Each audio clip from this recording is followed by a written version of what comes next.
속보가 좀 나왔는데 특검법 민주당에서 발의하는데 고쳐가지고 사실은 국민의힘에서 주장하던 걸 상당 부분 수용해서 한다는 거예요. 그래서 그 얘기 조금 해보면 좋겠어요. 왜냐하면 이게 아까 우리 얘기하던 윤석열 대통령의 지지율과 관련이 있는 거잖아요. 이 상태로 지금 외교 협상에 나갔다가는 된통 당한다. 이게 두 분의 말씀이셨기 때문에 이 특검법하고 관련해서 전국이 어떻게 될까 좀 의견 좀 부탁드립니다. 국민의힘 의원들이 상당히 혼란스러워할 것 같아요.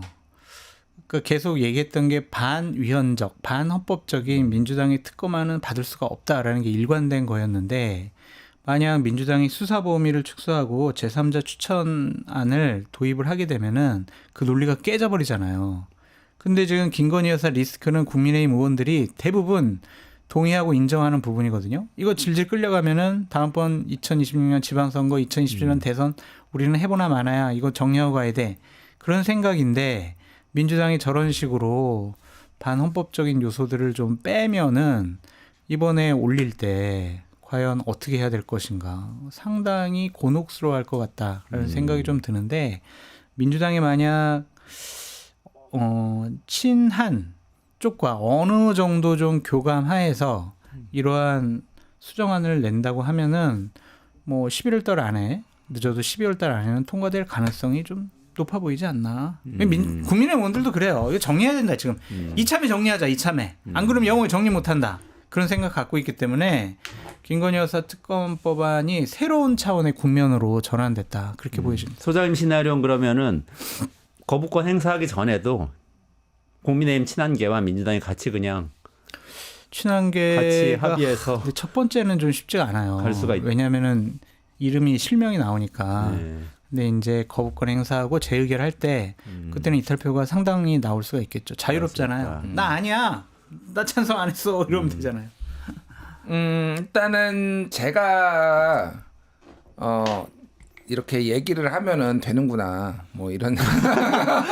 두 분 역시 오늘 예측가로서 아니 이게 아니라 자뻑을 유감없이 제가 명태균 곧 구속된다고 얘기했는데 지금 구속영장 검찰이 검토하고 있다고 지금 맞아요. 계속 나오고 있잖아요. 그거 진짜 맞으셨어요. 곧 구속될 거예요. 뭐 이런 거고 민주당도 이제는 더 이상 이렇게 하면 안 된다. 어떻게 해서든 국민들도 지금 인내심이 야당 지지자도 약간 한계에 있으니 타협을 해야 된다. 제가 계속 얘기를 했고 여러 번 여기서도 얘기를 했잖아요. 그러니까 지금 민주당 내에서 기류가 그거예요. 어쨌든 통과는 시켜야 된다. 이번에 올해 안에 그런 기류가 있기 때문에 그러니까 그리고 공은 또 넘기는 거죠. 사실은. 또 한 번 넘기는 거니까 같은 방식으로 하지만 이미 저쪽에 대한 비난은 이미 동일한 패턴으로 반복되고 있으니 다시 한번 우리도 양보를 했으니 저쪽에도 이제 양보를 촉구하는 이런 거고 한동훈은 움직이지 않습니다. 한동훈은 원래 거짓말쟁이에요. 뻥쟁이에요. 예, 최상병 특검 제3자 추천한다라고 했는데 본인이 안 했잖아요. 발의도 안 했잖아요. 그거 뭐 토론하겠다고 해서 당내 합의가 필요하다. 수기 과정이 필요하다고 안 했잖아요. 아예 안 해버렸어요. 그러니까. 그러니까 그냥 당장만 모면하면 되는 거가 딱 윤석열 스타일이에요. 윤석열 대통령도 딱 그러거든요. 왜 기자회견 안 해? 그러니까 8월 말에 기자회견하고 왜 영수회담 안 해? 그러니까 이재명하고 9월달에 영수회담 왜 여당 대표랑 독대 안 해? 그러니까 한동훈이랑 만나고 왜 뭐 이렇게 하니까 또 하잖아요. 또 왜 사과 안 해? 그러니까 사과하잖아요. 그때만 모면하는 게 둘의 리더십 스타일이 똑같아요. 그래서 한동훈은 지금 선거가 없기 때문에 한동훈은 움직이지 않을 거예요. 한동훈은 그리고 지금 뭐 쫄았다는 얘기도 있고 여러모로 배신자 프레임에 갇히기 싫다는 뭐 얘기도 있고 그래요. 그래서 친한계도 저는 움직이지 않을 거라고 봅니다. 오히려 중립적인 사람들. 친한계로 분류가 되지 않고 친윤으로 분류가 되지 않는 50명 정도의 의원들이 있잖아요. 이 사람들의 개별적으로 민주당이 접촉을 해보는 게 훨씬 더 낫겠다. 사실은 그런 생각이 들어요. 그렇게 많이 있어요? 그러니까 뭐 이제 분류를 어떻게 하느냐에 따라지만은 사람들? 그러니까 뭐 조선일보나 그러니까 동아일보가 지난번에 친윤 친한 하면은 친한계는 한 20명. 그리고 뭐 친윤은 30명에서 뭐 많으면 50명 그리고 중립 지역인 사람이 그렇게 있다라는 거잖아요. 그러니까 뭐가 됐든 민주당이 저는 잘하는 거라고 봐요. 이거는 제3자 추천으로 해서 누가 추천을 하는 제3자 추천으로 해서 이렇게 가는 방식이 뭐가 됐든 이게 굴러가야지 언제까지 이렇게 싸울 겁니까 이게. 일단은 국민의힘이나 추경호 원내대표 한동훈 당대표는 특별감찰관 제도를 이번 주에 의원총회를 열어서 당론으로 정하겠다. 이제 이런 입장이잖아요.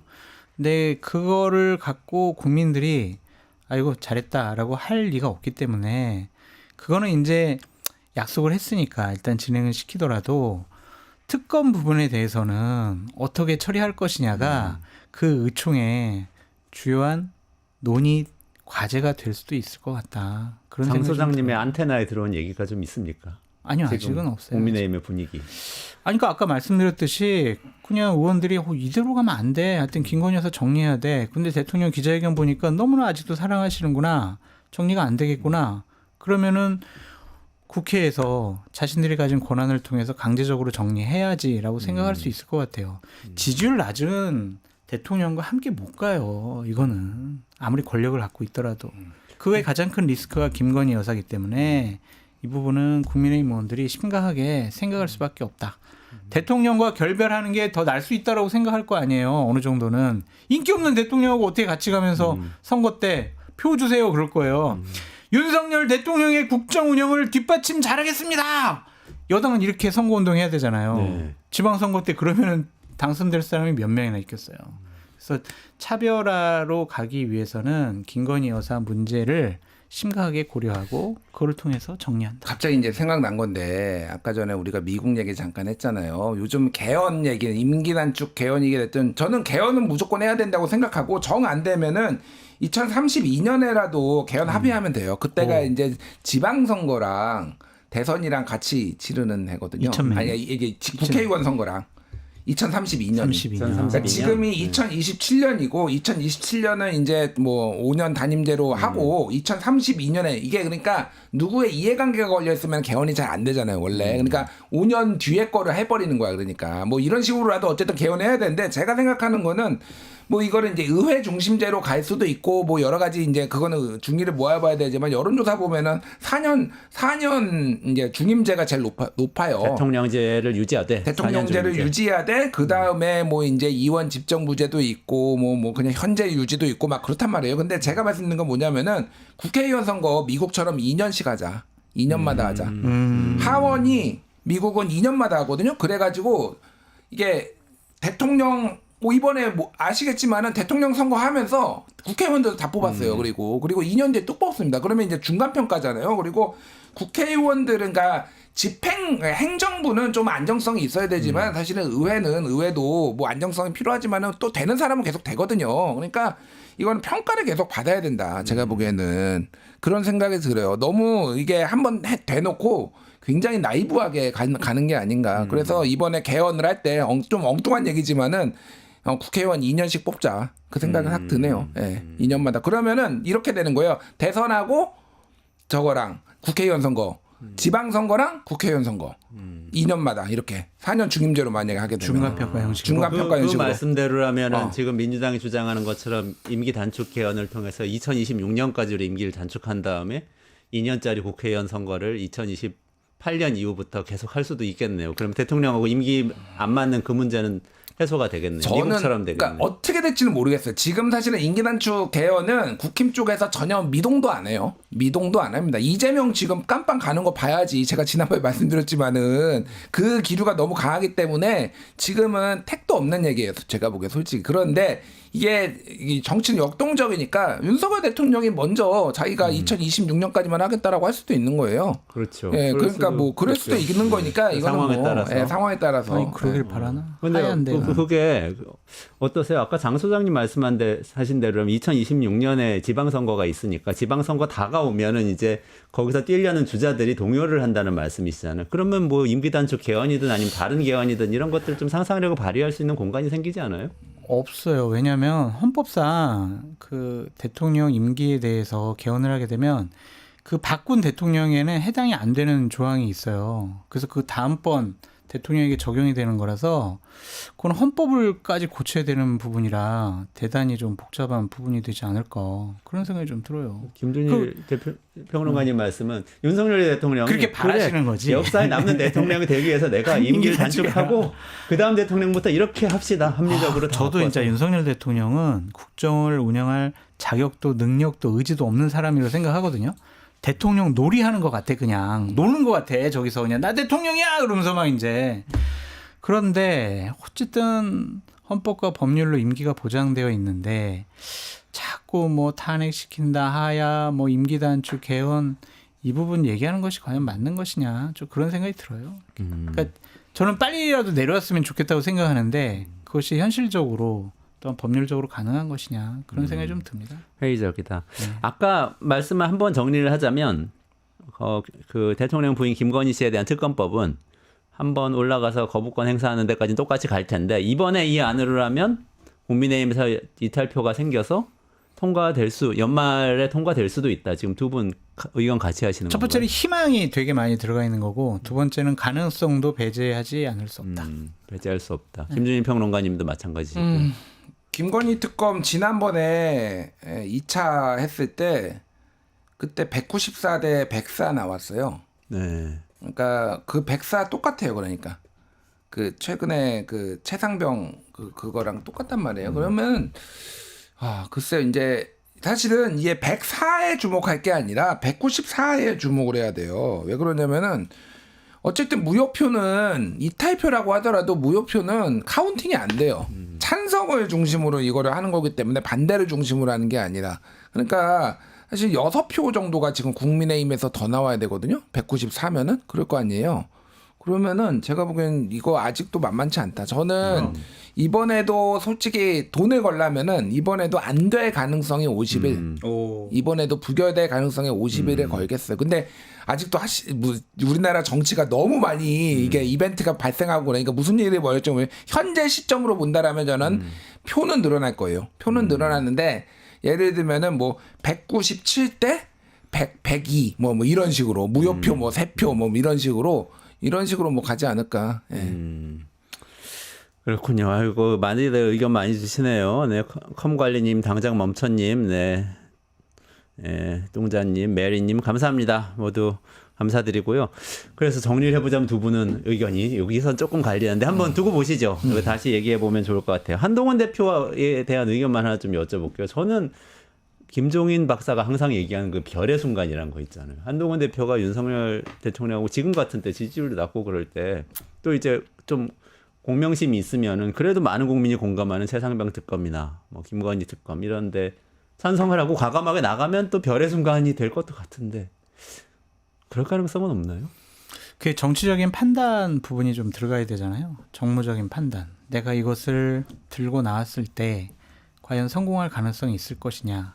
그리고 성공했을 때 혹은 실패했을 때 나에게 미치는 정치적인 영향이 어떨 것이냐라고 계산기를 두드려 보면 아직까지는 내가 들고 나온다고 해서 성공할 가능성이 없다. 그렇게 주저하는 것 같아요. 그러니까 한마디로 말씀드리면 겁먹었다? 쫄았다? 이렇게 생각할 수 있죠. 그 대상이 윤석열 대통령일 수도 있고 보수 우파를 지지하는 지지 그룹이 될 수도 있을 것 같아요. 그분들에게 버림받는 순간 한동훈은 정치를 하기가 어렵잖아요. 근데 몇몇 분들이 한동훈 대표를 잘 아는 분들이 이러한 얘기를 하더라고요. 한동훈 대표는 전학생 같다. 전학생. 우리 학교에 전학 왔다가 또 곧 전학 갈 사람인 것 같다. 그냥 보수 우파 내에서 함께 정치해오면서 동고동락을 같이 해왔던 사람이 아니잖아요. 옛날에는 막 국민의힘 새누리당 막 집받고 막 풍지박산 내려고 했던 사람이고 갑자기 총선 때 등장해가지고 내가 구세주야 하면서 손들고 나왔잖아요.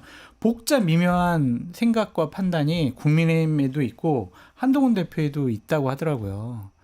그래서 저 사람이 본인보다는 당과 보수 진영을 위해서 여러 가지 정책적인 판단을 해야 되는데 언뜻 순간순간 보면은 좀 자기 자신을 위해서 이미지, 스타일을 위해서 여러 가지 정무적인 판단을 한 것이 아니냐 그런 분석을 하는 분들도 있던데 의견 동의가 되더라고요.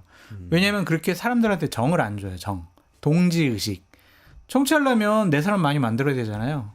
그러한 정치적인 행보를 지금도 보이지 않고 있어서 거리감을 상당히 많이 느낀다 하더라고요. 한 전학생이 왔는데 공부 전교 1등하는 전학생이 왔어.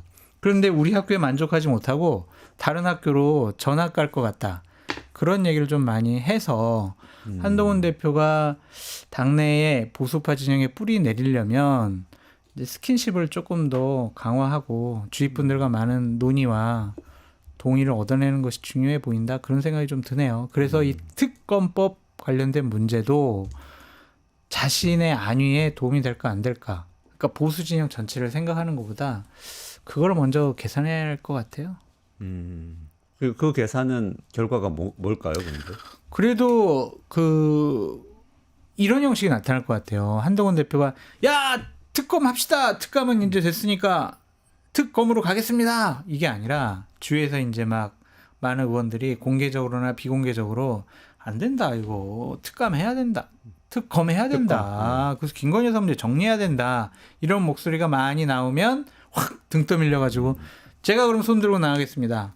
특검합시다. 이렇게 낼 가능성이 있지. 먼저 특감이 14일에 의총에서 이제 당론으로 정해지더라도 자 이제는 특검의 시간입니다.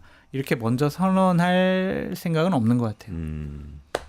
그러니까 뭐 우리의 시선이 이제 만약에 차기 대선 그게 언제 열릴지는 모르겠으나 원래대로 열릴지 땡길지 모르겠으나 한동훈은 지금 상황이라면은 언제 열리든 안 돼요. 상대가 누구라도 안 돼요. 그럼 예. 왜 그러냐면은 그러니까 이 대선은 특히 저는 이제 세 가지가 가장 중요하다고 보는데 시대 정신과 후보 캐릭터와 이제 캠페인. 근데 순서를 따지자면은 시대 정신이 저는 가장 중요하다고 봐요. 시대 정신이 어떤 사람을 원하느냐라는 거 DJ가 된 거 이거를 세 개를 떼놓고 볼 수도 없지만은 예를 들면은 외환위기 오고 뭐 이렇게 뭐 하고 이제 수평적 정권 교체 원하니까 시대 정신이 이제 김대중을 택한 거고 노무현을 택한 것도 마찬가지예요. 이제는 이제 좀 권위주의를 내려놓고 이제 사람들이 직접 민주주의에 대한 실현 뭐 이런 거잖아요. 윤석열을 택한 것도 마찬가지라고 봐요. 그러니까 이게 어쨌든 문재인 정부의 실정, 부동산을 잡지 못한 거 이런 거에 대한 응징 성격이 강했단 말이에요. 그런데 시대 정신이 그러면 한동훈한테 올 것이냐? 한동훈은 같은 검사에다가 윤석열 오른팔이에요. 게다가 쫄보예요. 그러니까 이거를 벗어날 수가 없어요. 그 캐릭터도 그렇고 이게 캠페인도 지금 같은 만약에 이게 계속 유지가 되면은 이 캠페인은 엉망이에요. 그러니까 한동훈은 가져갈 수 있는 게 없습니다. 그러니까 저는 그래서 지금 같은 상황이면은 언제가 됐든 안 된다. 한동훈은 지금 당장 선거를 해도 뭐 2년 후에 해도 임기 다 채워도 그때도 안 된다. 별의 순간은 영원히 오지 않는 것인가. 한동훈한테는 오지 않아요. 제가 보기에는. 근데 또 이런 얘기하는 분들이 있더라고요. 무신 정권이 한 번으로만 끝나지 않는다. 그런 얘기도 이제 하고 왜냐면은 이제 고려 시대에 무신 정권 있었고 그리고 이제 해방 이후에는 박정희, 전두환, 노태우 이렇게 이제 무신 정권이 한 번으로 끝난 역사가 없어서 검사 정권도 한 번으로 끝나지 않을 가능성도 있다. 그렇게 얘기하는 사람들도 있더라고요. 검사가 무신이면 굉장히 불행한 거 같아요. 칼잡이잖아요. 문신이라야죠. 그래도 칼잡이잖아, 합리적으로 법에 칼잡이. 의해서만 엄정하게 일하는 조선 제1의 칼이라며 나야 하는데 칼잡이. 지금 아니네. 아니라는 말씀이시네요. 근데 한동훈 대표권 하자면 지금 어쨌든 별의 순간이 올 것인가 제가 여쭤봤는데 영원히 오지 않을 것 같다는 의견이 많으신 것 같은데 그럼에도 불구하고 뭐 무신 정권이 이어진다는 얘기도 있다. 이 정도 근데 말씀이신 것 같아요. 제 생각은 또 검사 출신 대통령을 국민들이 선택을 할까? 안 할 것 같아요. 안 할 것 같아요. 주위의 분들 다 들어가도 이제 검사는 안 돼 막 이런 얘기 하더라고요. 그리고 어쨌든 한동훈 대표는 지금 쫄았다고 표현하셨는데 어쨌든 위축돼 있다는 말씀이시고 상당히 많이. 윤석열 대통령한테 위축됐다는 말씀 아니세요? 그러면 결국 아니 그런 측면이 있고 보수파 지지자들한테도 지금 나를 어떻게 할까? 나 그냥 완전히 그냥 등 떠밀어서 내쫓지 않을까? 뭐 그런 걱정들이 많이 있는 것 같아요. 그러니까 이게 저는 지난번에 그 대통령 기자회견의 키워드를 이제 그렇게 제목으로 뽑은 데도 많아요. 어찌됐든 사과 이렇게 뭐 그거 있잖아요. 뭐 사과를 뭐에 대해서 하느냐 그러니까 답을 못 보고 뭐 포괄적으로 어찌됐든 사과하겠습니다 이렇게 됐잖아요. 윤석열은 어찌됐든 사과하겠습니다. 한동훈은 어찌됐든 사과했잖아. 그러네요. 그 발언을 보면 어찌됐든 사과했잖아 이거예요. 그러니까 이거를 넘어가 이제 다음으로 넘어가자. 이 한 페이지는 끝났어. 다음 페이지로 넘어가자 이런 주장 같은데 국민들이 뭐 오늘 그 리얼미터나 뭐 이렇게 나온 것도 봐도 사과에 대해서 한 70% 정도는 잘못됐다. 그러니까 이 변동이 없고요. 저는 지지율 당분간은 보합세일 거예요. 추가 하락은 당분간 없을 것 같습니다. 예, 이게 항상 이런 거 있을 때마다 잠깐 붙잡아 놓는 효과가 있어요. 이걸로 정신승리 이제 하는 게 있거든요. 그래서 이제 더 추가 하락은 없을 것 같은데 한두 주 이렇게 비슷하게 가다가 갤럽도 그러고 이렇게 뭐 이제 다른 것도 가다가 그 2주 후에 이제 정치적 이벤트에 따라서 확 빠지는 일이 또 올 수도 있겠다. 네. 근데 더 떨어지면 진짜 사상 최저 아니에요? 예전에. 주말과 오늘 오전까지의 대통령실 분위기는 봐라. 대통령께서 기자회견 하셨으니까 더 이상 안 떨어지지 않냐. 정신 승리하고 있다니까 지금.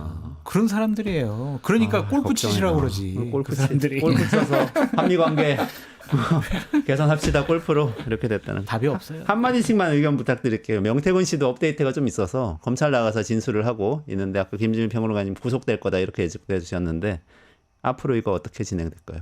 자, 분위기를 보죠. 제가 여러 차례 이제 비슷한 조금 뭐 부분적으로 얘기를 했는데 자, 윤석열 대통령은 명확하게 가이드라인이 나왔어요. 그 명태균하고 통화했어. 하지만 기억도 안 나. 하지만은 뭐 이렇게 덕담한 거고 부탁할 수도 있는 거 아니야? 아예 본인이 이렇게 얘기를 했잖아요. 그렇게 얘기를 했어요. 검찰은 이미 영장 그 압수수색 영장에 정치자금법 위반만 했습니다. 다른 건 없어요. 공천 개입이라든지 이를테면 이권 개입, 뭐 창원 국가 탄단 뭐 이런 거 선정한 거 이런 거 아직 진행형이기도 하지만은 이것도 안 하고 1억 2천만 원씩을 2명한테 받고 뭐 다른 사람한테 돈 더 받고 A, B, C한테 이렇게 지방선거 예비 후보자한테 돈 받아서 돌려준 거 이거를 가지고 지금 하고 세비 반띵 이것만 했단 말이에요. 그리고 이 명태균이는 지난 목요일에 대통령 기자회견 하기 전에 나한테 경솔한 언행으로 나한테 상처받은 사람한테 사과하겠다라고 하고 다음날 수사받고요. 그리고 갑자기 낮은 자세로 가다가 갑자기 어저께 나와가지고 그저께구나 목소리가 높아졌어. JTBC 야 네가 가짜였어 너지 그러면서 막 기자들하고 싸우기 시작하잖아요. 제가 누누이 말씀드렸는데 그림 딱 끝났다. 그림 다 그려졌다. 검찰이 원하는 것도 딱 요만큼만 기소를 할 거고요. 그게 대통령은 가이드라인을 줬고 얘도 그거를 이렇게 정확하게 이제 그게 변호사를 통해서 파악을 한 건지 다른 루트를 통해서 파악을 한 건지 모르겠으나 딱 그렇게 각이 나온 거예요. 이미.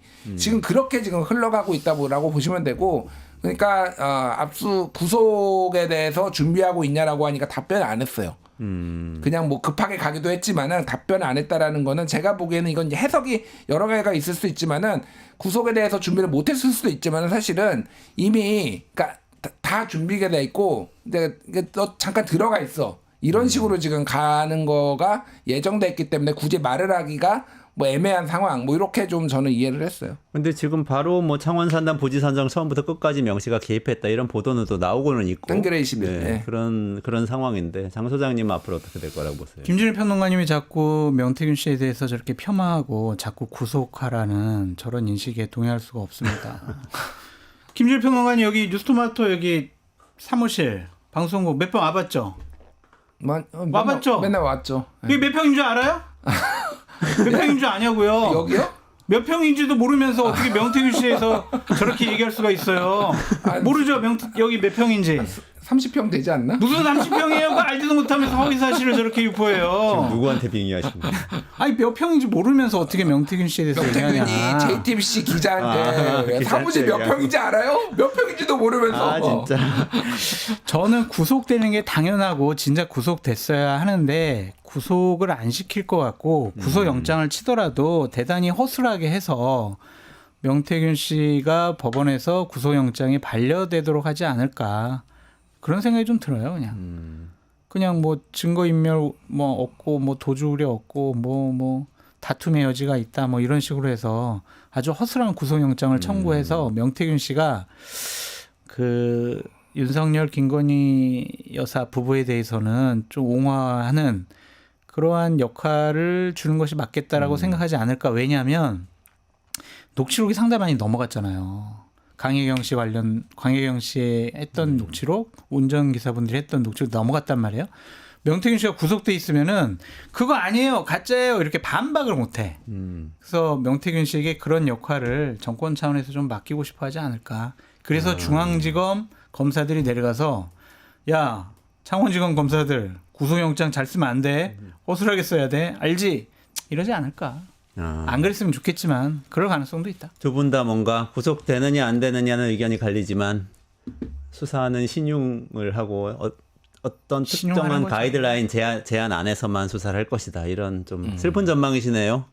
특검이 도입되면 그런 점들이 조금 클리어하게 그럼요. 될 텐데 도입돼야죠. 그런 기대가 됩니다. 오늘도 두 분하고 좋은 말씀 잘 나눴는데 오늘 말씀을 나누다 보니까 다음에 별의 순간은 국제관계를 좀 잘 헤쳐나갈 수 있는 그런 리더? 그래서 그런 사람이 이준석 오지 대표가 않을까. 지금 미국에 갔나? 어디 외국 갔는데 국제관계 여러 가지 지금 공부하러 국회의장 모시고 지금 이준석 대표가 외국에 가 있다. 지금. 근데 유학한 건 맞는데 저는 그런 느낌 별로 안 드는데 그동안에 그걸 이력을 봤을 때 너무 국내 정치. 보충하고 여러 가지로 좀 섭렵하기 위해서 지금 외국에 가 있다. 이준석 대표 돕고 계세요? 아니요. 그냥 그건 그 아니고. 사실관계만 전달해 드리는 알겠습니다. 거예요. 저 이준석 별로 안 좋아하고 안 좋아하시네. 친해요. 네, 알겠습니다. 왜 웃어요? 녹취록 까야 돼? 녹취록. 네. 잠깐 외국 좀 다녀오겠습니다. 저도. 네. 알겠습니다. 그래서 그런 지도자들 좀 나올 수 있도록 맞아요. 하는데 첫걸음은 우리 다 특검을 통과시키고 뭔가 국민들이 궁금해하는 것들은 명쾌하게 정리를 하고 가자. 그래야 다음 그럼요. 스텝이 있다. 그런 그래야지 다음 말씀드리잖아요. 한 발자국 더 앞으로 나가는. 다음에는 뭐 이 뒷 배경에다가 특검 도입해라 아니면 저희들은 뭐 머리띠나 머리띠들로. 아니면 뭐 조끼나 이런 거 주세요. 특검 도입 뭐 이런 거. 살려야 한다 뭐 이런 거 붙이고. 준비하면 입으실 거죠? 저 입겠습니다. 알겠습니다. 전 특검 네. 도입 찬성. 기대하겠습니다. 오늘 큰 기대를 안고 전병서 소장님 기다리면서 오늘 정치가 경제다 시간 마무리하도록 하겠습니다. 김준일 평론가님, 장성철 소장님 고맙습니다. 수고하셨습니다. 감사합니다. 예, 감사합니다.